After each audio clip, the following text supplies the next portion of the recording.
बलूचिस्तान पाकिस्तान का वो इलाका जहां सवाल पूछना आज भी सबसे बड़ा अपराध है। यहाँ लोग सिर्फ मारे नहीं जाते बल्कि उन्हें जबरन गायब कर दिया जाता है और इसी जुल्म के खिलाफ एक नया और खतरनाक चेहरा सबके सामने है और वो है आत्मघाती महिला दस्तों का।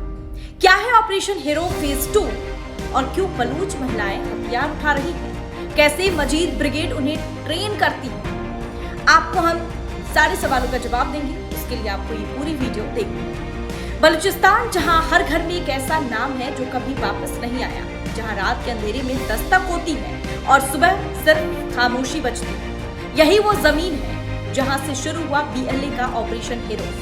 अब इसके फेज 2 में एक बड़ा और खतरनाक बदलाव देखने को मिला है। महिला आत्मघाती दस्ते ऑपरेशन हीरो फेज 2 BLA का वो सैन्य रणनीति है जिसका मकसद पाकिस्तानी सेना, खुफिया एजेंसियों और सरकारी ढांचे पर सीधा सवाल करना है। इस फेज में महिलाओं को आगे लाने का फैसला रणनीतिक भी है और प्रतीकात्मक भी। BLA का दावा है कि जब राज्य कानून तोड़ता है तो प्रतिरोध का तरीका भी कुछ बदल जाता है। साल 2025 के आंकड़े इस हिंसक बदलाव की वजह खुद बयां करते हैं। साल 2025 में कुल 1223 लोगों के जबरन गायब होने के मामले सामने आए थे। इनमें से 348 लोग ही घर वापस लौटे। बाकी 832 लोग आज भी लापता हैं, जिनका कोई भी सुराग नहीं मिला।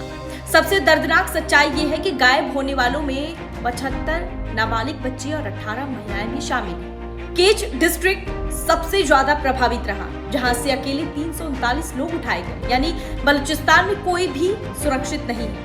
जब किसी महिला का पति, भाई या बेटा बिना वारंट उठा लिया जाता है,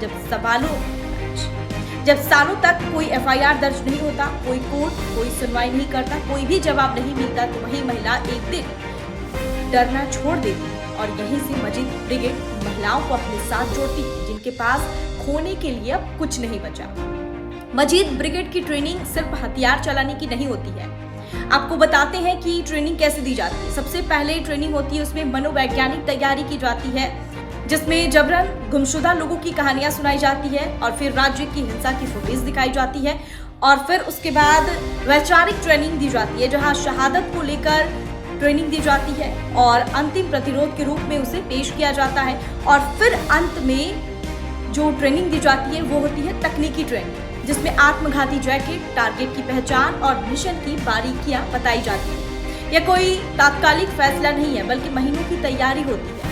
ये कहानी किसी हिंसा का समर्थन नहीं करता, लेकिन एक सच्चाई जरूर दिखाती है कि जब इंसाफ गायब हो जाता है तो इंसान खुद को हथियार बना लेता है। और बलूचिस्तान में आज भी सैकड़ों परिवार अपने अपनों का इंतजार कर रहे हैं। तो सवाल बस इतना सा है कि क्या यह सिलसिला यही रुकेगा या फिर अगली कहानी किसी और महिला की होगी।